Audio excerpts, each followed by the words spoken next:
Hi friends, రమణి గారు రచించిన హద్దులున్నాయి జాగ్రత్త నావెల్లోని నెక్స్ట్ ఎపిసోడ్ని ఇప్పుడు మీతో షేర్ చేసుకోబోతున్నాను. మాధవి నా చెయ్యి పట్టుకొని అంటే అని నా మొహంలోకి చూసింది. వాళ్ళు అనుకున్నది చేసేశారు. నేను వాళ్ళని ఎదిరించలేని ఆసక్తిరాలనన్న విషయం మరోసారి గుర్తు చేశారు. నిర్లిప్తంగా అన్నాను. ఇందాకటి దుఃఖం కానీ ఆవేశం కానీ నాలో లేవు. మరి ఇప్పుడేం చేద్దాం అనుకుంటున్నావు అడిగింది. చచ్చిపోవాలనుకుంటున్నాను. నీ చావుకి కారణం నీ అత్త మామ మొగుడులే అని రాసి పెట్టా. అంత ఆలోచన కూడా నాకు లేదులే. వస్తే పిచ్చి సుమతి, నువ్వు అలా చేసినా వేస్టేనే. డబ్బుంటే ఏదైనా మాఫీ అయిపోతుంది. శత్రువుని కొట్టాలంటే వాళ్ళ వీక్నెస్లు ఏమిటో ముందు తెలుసుకోవాలి. నాకు తెలిసినంత వరకు స్టేటస్ ఒక్కటే వాళ్ళ వీక్నెస్. దాని మీద కొట్టు. ఇంట్లోంచి బయటకు వచ్చేయి. ఉమెన్ ప్రొటెక్షన్ సెల్లో కేసు వేయి అంది. అమ్మమ్మ పోగానే ఆ పని చేసి ఉండాల్సింది. కానీ ఇంతలో ఇదొకటి వచ్చి పడింది. ఎన్నెన్నో కలలు కన్నాను. ఇలా అయిపోయింది. కళ్ళల్లో నీళ్లు మళ్ళీ పిలవని పేరంటానికి వచ్చేశాయి. నీ మొగుడు ఈ టైంలో ఆఫీస్లో ఉంటాడా అడిగింది. అవును. నువ్వు సామాన్లు సర్దుకుని రెడీగా ఉండు, నేను వెళ్ళి ఆటో తీసుకొస్తాను అని అది రైన బయటికి వెళ్ళింది. నా మనసంతా భావరహితంగా ఉంది. ఇది వరకు పెళ్లి కాని పిల్లగా ఉద్యోగాల కోసం తెగ తిరిగాను. ఉద్యోగం వచ్చేది కానీ నిలిచేది కాదు. ఈసారి మొగుడు విడిచిన ఇల్లాలు స్టేజ్లోకి వచ్చాను. ప్రమోషన్ అన్నమాట. ఈసారి ఈ తోడేళ్ళు ఇంకా దారుణంగా ప్రవర్తించవచ్చు. గదిలోకి వెళ్ళి బట్టలు సర్దుకుంటుంటే డబుల్ కాట్ బెడ్ కనిపించింది. నా వైవాహిక జీవితం తలుచుకోగానే కంట నీరు గిర్రున తిరిగింది. మాధవి ఓ గంటకు కానీ రాలేదు. వస్తూనే పెద్ద పెద్దగా ఆనంద్ని తిట్టింది. ఆ దొంగ కొడుకు ఆఫీస్లో లేడే, వాడికి ఆ పని కన్నా ఉంచుకున్న దాని దగ్గర పని ఎక్కువ. అందుకే నీ మావని ఎండీ పోస్ట్లో వీడిని జీఎం పోస్ట్లో ఉండనిస్తున్నారనుకుంటా. నీ వెళ్ళి వాడిని దాన్ని బయటకు పిలిచి పని వాళ్ళ ముందే అరిచి చెప్పాను. ఒరేయ్, నీ పెళ్ళానికి అభాషణ అయిందిరా, ఇంటికి వెళ్ళి దాని మొహం చూడు అని. ఆ మాట వినగానే దాని మొహంలో రంగులు మారాయి. వీడిని తినేసేటట్లు చూస్తూ, ఏమిటి ఆ అమ్మాయి చెప్పింది నిజమేనా, నీ భార్యకి కడుపొచ్చిందా అని గద్దించింది. వీడు నీళ్లు నవ్వులుతూ, దానికి నా వల్ల మాత్రం రాలేదు, నా సంగతి నీకు తెలీదా అని కాళ్ళు పట్టుకున్నంత పనిచేశాడు. నా మీద రంకెలు వేశాడు. ఎక్కువ అరిస్తే ఇదంతా పేపర్లకు ఎక్కిస్తానని, వీళ్ల రంకు బట్టబయలు చేస్తానని బెదిరించి వచ్చాను. అందరూ వింటుండగా నేను వాడిని అన్న మాటలకి మొహం ఎలా అయిందనుకున్నావు? మహాబాగా అయిందిలే. మాధవి విరగబడి నవ్వింది. నేను భయంగా, మధు ఎందుకలా చేశావు, ఆ ప్రియం వద సంగతి నీకు తెలీదు అన్నాను. మనకెందుకు, మనం ఇక్కడ ఉండబోవడం లేదుగా, పద అంది. మేమిద్దరం ఆటోలో సూట్ కేసు పెట్టుకుని స్టేషన్కి బయలుదేరాం. మాధవి దారి పొడుగున ప్రియం వద్ను తను ఎలా కడిగేసిందో చెప్తోంది.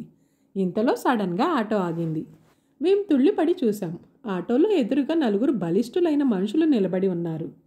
ఆటోలో ఇద్దరు ఎక్కారు. ఏయ్, ఎవరు మీరు, ఆటోని ఎందుకు ఆపారు, వీళ్ళని బయటికి పొమ్మను అని మాధవి అరిచింది.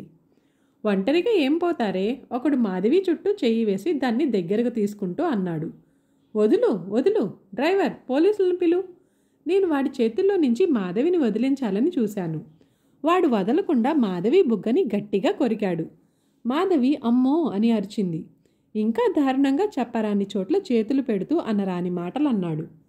హెల్ప్ హెల్ప్, నేను గొంతు చించుకొని అరిచాను. ఎవ్వరూ రాలేదు.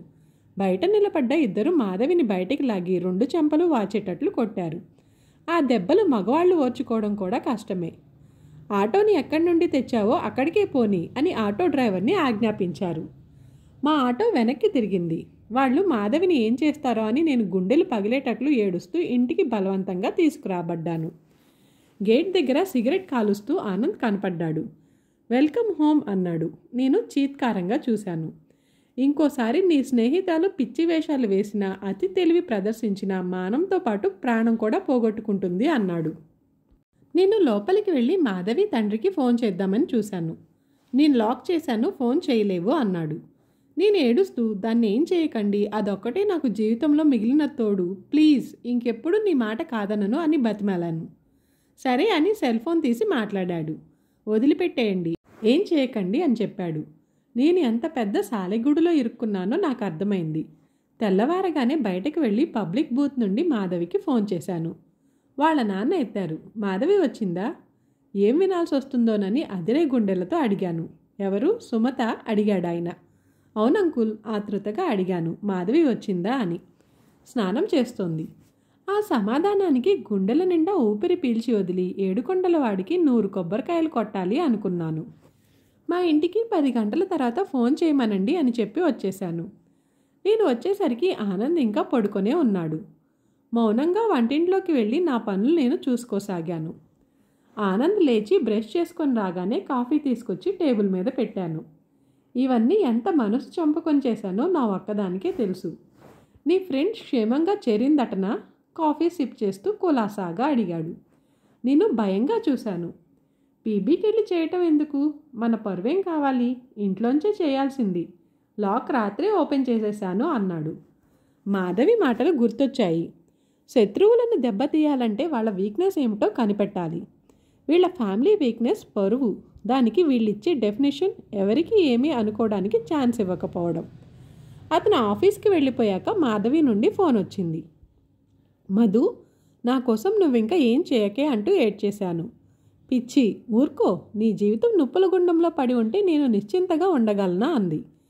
పెళ్లి కాని పిల్లవి, ఇక కలగ చేసుకోకు. నాకేమైతే అదే కానీ అన్నాను. వాళ్ళని అలా వదిలేస్తావా? వాళ్ళ బలానికి తల వంచి పడుంటావా? ప్రతిఘటించవా అంది. ఇంట్లో నుంచి బయటకు కాలు పెడితే గొడవలైపోతాయి. ఎక్కడా బతకనివ్వరు అన్నాను. కాలు బయట పెట్టకుండానే రాజాలా వాళ్ళని హింసించవచ్చు. అంత ఆస్తిని అంతస్తుని వదిలేసి బయటకు వచ్చి ఏదో చిన్న ఉద్యోగం చేసుకుంటూ కష్టాలు పడటం అవివేకం. ఇక్కడే ఉండి వాడి చేత్తోని వాడి కన్ను పొడు. ఈసారి కడుపు తెచ్చుకున్న వాడితో చెప్పకు అంది. నేను ఆశ్చర్యంగా ఈసారి జాగ్రత్త పడడు అన్నాను. వాడితోనే కడుపు రావాలని రూలేం లేదుగా. దాని కంఠం కసితో వణికింది. మాధవి అన్నాను.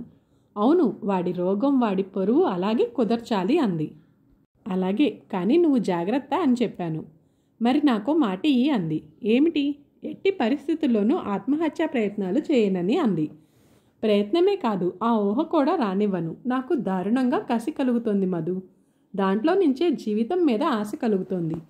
నా మొగుడు లాంటి వాడిని, వాడి అబ్బలాంటి వాడిని ఏం చేయాలన్నా మెంటల్గానే దెబ్బతీయాలి.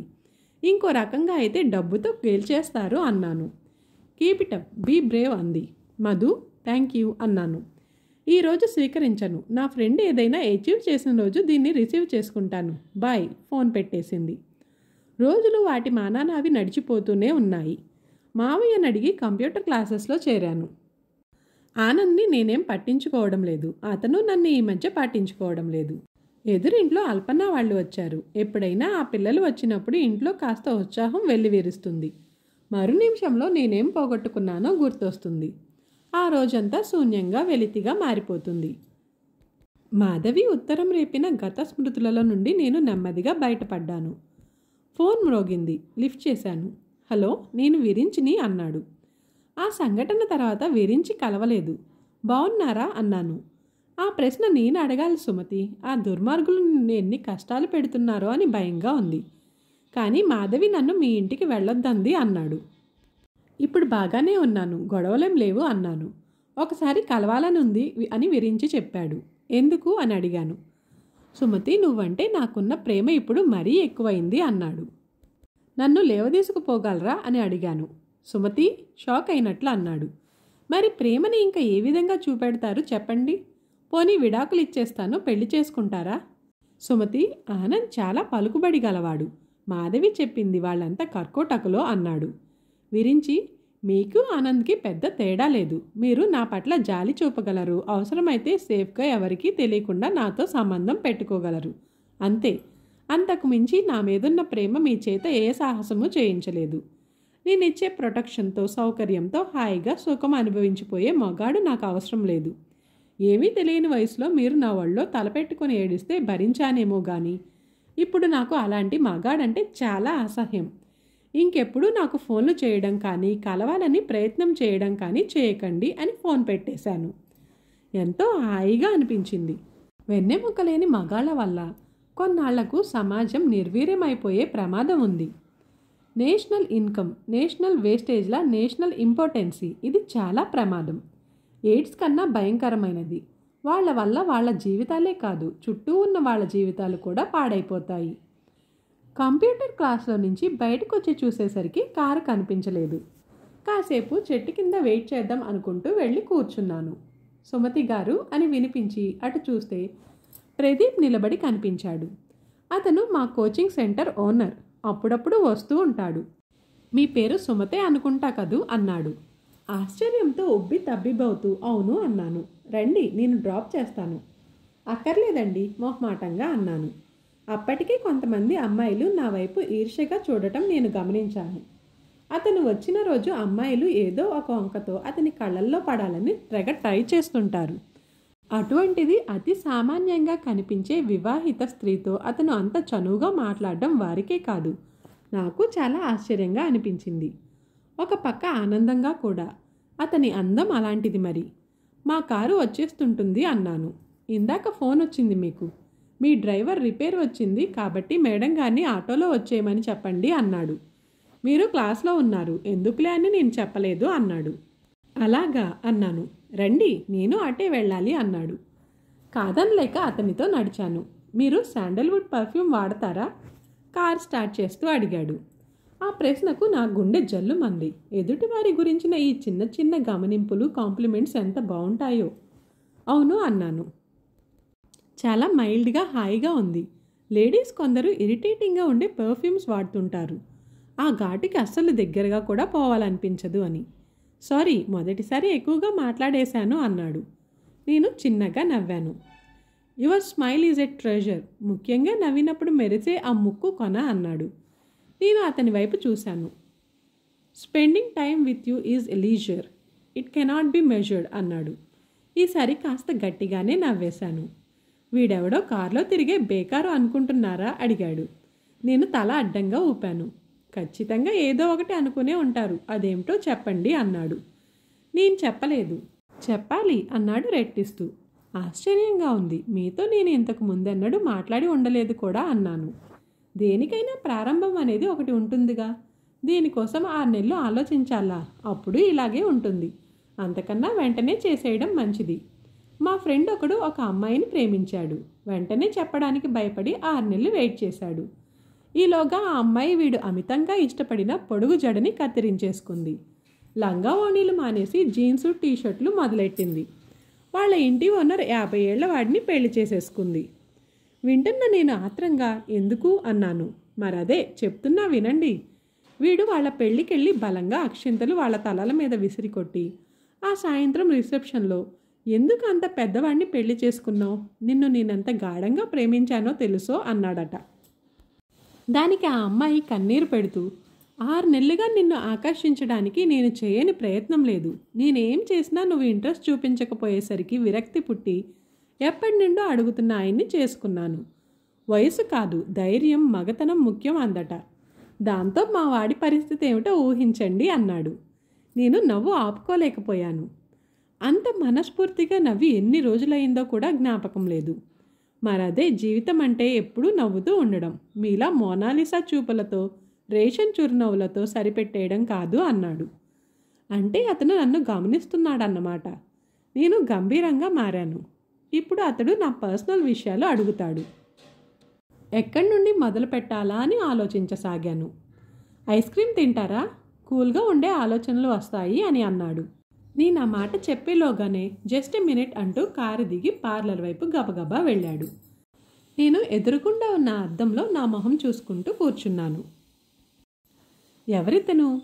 ఇతనితో నేను ఇలా రావటం ఏమిటి? కులాసాగా ఐస్ క్రీమ్ తినడం ఏంటి? పొద్దుట లేచి అనుకున్నానా ఇలా జరుగుతుందని? అనుకోనివి జరిగిపోవడమేగా జీవితం అంటే. అతను 2 కోన్ ఐస్ క్రీంలు తెచ్చి ఒకటి నాకు అందిస్తూ పట్టుకోవడానికి కాదు తినడానికి అన్నాడు. థ్యాంక్స్ అని అందుకున్నాను. ఎక్కడ డ్రాప్ చేయమంటారు అడిగాడు. మీ ఇష్టం అన్నాను. అయితే అసలు ఎక్కడా వదలకుండా అలా రాత్రంతా తిప్పుతూనే ఉంటాను, ఆలోచించి మాట్లాడండి అన్నాడు. ఒక్క క్షణం ఆ ఊహే ఎంత మధురంగా అనిపించింది. ఏముందా ఆ ఇంట్లో? నా కోసం ఎదురు చూసే మనిషా, ఓ సరదానా, ఓ ముచ్చట. ఆనంద్కి మనసైతే మొరటు శృంగారం, తాగొస్తే బండబూతుల కార్యక్రమం, మావయ్య అత్తయ్యల ఎగ్జిబిషన్, పేరంటాలు, వ్రతాలు, జయంతి అహంకారపు చూపులు, అన్నింటినీ మించి సవితి చూపించే ఆధిపత్యం. వీటన్నింటికి దూరంగా ఏదైనా దివిలోకి వెళ్ళిపోతే, ఆ వెళ్ళిపోవడం కూడా ఎవరైనా మనసుకు బాగా నచ్చి ఆహ్లాదంగా మాట్లాడే వాళ్లతో అయితే. ఏమిటండి ఇది, నేను పక్కన ఉండగా అలా ఒక్కరే ఊహల్లోకి వెళ్ళిపోవడం అన్యాయం అన్నాడు. ఏం లేదు అని తడబడ్డాను. డ్రీమింగ్ అబౌట్ మీ అడ్వర్టైజ్మెంట్లో లాగా అన్నాడు. నేను మళ్ళీ నవ్వేశాను. ఏమీ అన్రీజనబుల్గా అనుకోకపోతే పైకి చెప్పొచ్చు అన్నాడు. నేను మౌనంగా ఉండటంతో అయితే చాలా అన్రీజనబుల్గా అనుకున్నారన్నమాట నా గురించి అన్నాడు. ఈ ఎపిసోడ్ని ఇంతటితో ముగిస్తున్నాను. నెక్స్ట్ ఎపిసోడ్లో మళ్ళీ కలుద్దాం. Thanks for watching this video. Please like, share and subscribe to our channel for more videos.